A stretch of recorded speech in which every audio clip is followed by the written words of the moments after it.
মৰমৰ ছাত্ৰ ছাত্ৰীসকল, আজি মই ক্লাছ 9-ৰ যিটো বৈচিত্ৰ্যময় অসম পাৰ্ট আছে, এছামিছৰ হয় এটি মানে চিলেবাছত লিখা আছে দ্ৰুতপাঠ বৈচিত্ৰ্যময় অসম দ্ৰুতপাঠ। সেই হিচাপে মই প্ৰথম চেপ্টাৰটো, দুটা চেপ্টাৰ আছে, আহোমসকল আৰু কোচ ৰাজবংশীসকল। তো আহোমসকলৰ প্ৰথম চেপ্টাৰৰ এইটোৰ কেইটামান প্ৰশ্নৰ উত্তৰ আজি মই এই ভিডিঅ'ত দি দিম। ঠিক আছে ছাত্ৰ ছাত্ৰীসকল, মই ভিডিঅ'টো আৰম্ভ কৰি আছোঁ।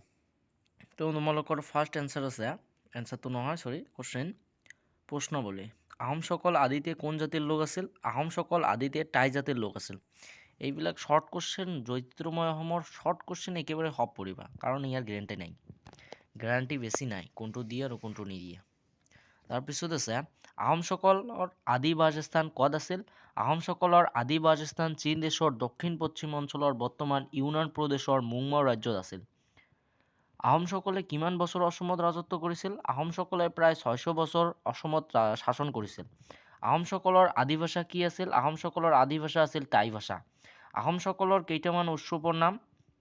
আহোমসকলৰ কেইটামান উৎসৱৰ নাম হ'ল মেডাম মেফি, উমফা, চাইফা, ৰিক্ষণ, জাচিংফা, লাইলংখাম আৰু মৌলিক অনুষ্ঠান চক্ৰন আৰু দেৱান। তাৰপিছত 6 নম্বৰ আছে, চমু টোকা লিখা ক নম্বৰ লাচিত বৰফুকন। এইটো ইম্পৰ্টেণ্ট, তোমালোকে পঢ়িবা। লাচিত বৰফুকন, বীৰ লাচিত নামে খ্যাত লাচিত বৰফুকন মোমাই তামুলীয়া বৰুৱাৰ কনিষ্ঠ পুত্ৰ।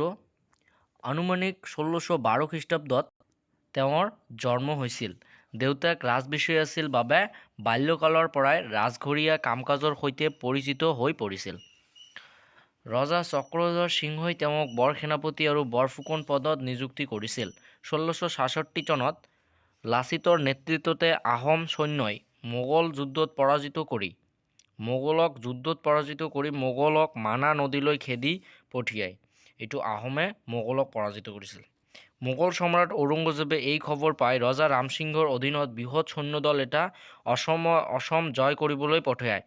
ৰামসিংহৰ নেতৃত্বত মোগল বাহিনীৰ লগত 1671 চনৰ মাৰ্চৰ ফালে শৰাইঘাটৰ ৰণ হিচাপে খ্যাত এই যুদ্ধখন হৈছিল আৰু আহোম জয়লাভ কৰাত লাচিতে বীৰ বুলি খ্যাতি লাভ কৰিছিল। মানে বীৰ লাচিত বৰফুকন নামটো এই কাৰণে হৈছিল। ঠিক আছে। তাৰপিছত আছে সতী জয়মতী। সতী জয়মতী লাইথিফনা বৰগোহাঞিৰ জীয়ৰী আছিল। জীয়ৰী গোদাপানীয়ে বিয়া কৰাইছিল। জয়মতী লাইথিফনা বুঢ়াগোহাঞিৰ জীয়ৰী আছিল। তেওঁক আহোমৰ তুংখুংচিয়া ফৈদৰ ৰাজকোঁৱৰৰ লাখচি গদাপানীয়ে বিয়া কৰাইছিল। মন্ত্ৰী লালুক চুলাই নিজ পদ্ধতি বৃদ্ধি কৰিবলৈ নানা ষড়যন্ত্ৰ লিপ্ত হৈ ৰাজ্যখনত এক অস্থিৰ অৱস্থা গঢ়ি তুলিছিল। চামগুৰিয়া ফৈদৰ 14 বছৰীয়া সৰু গোহাঁইক ৰজা পাতি তেওঁলৈ নিজৰ 5 বছৰীয়া জীয়েকক বিয়া দিছিল। এইজনা ৰজা ল'ৰা ৰজা হিচাপে খ্যাত আছিল। ল'ৰা ৰজাক নামমাত্ৰ ৰজাপাতি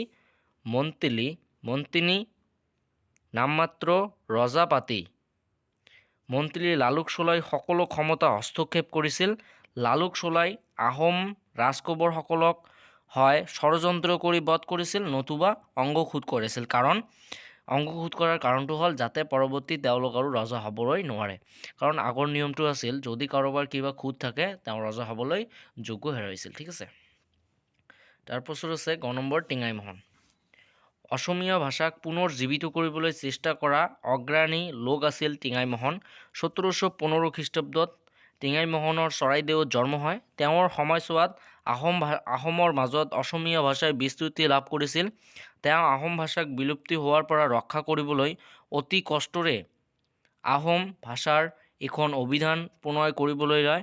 তেওঁ এই চিন্তা আৰু কৰ্মৰ ফলতে আহোম ভাষাৰ অভিধান বৰাকাকত লুমুং পুথি ৰচিত হয়। এই অভিধানখন 1958 চনত প্ৰকাশ হয়।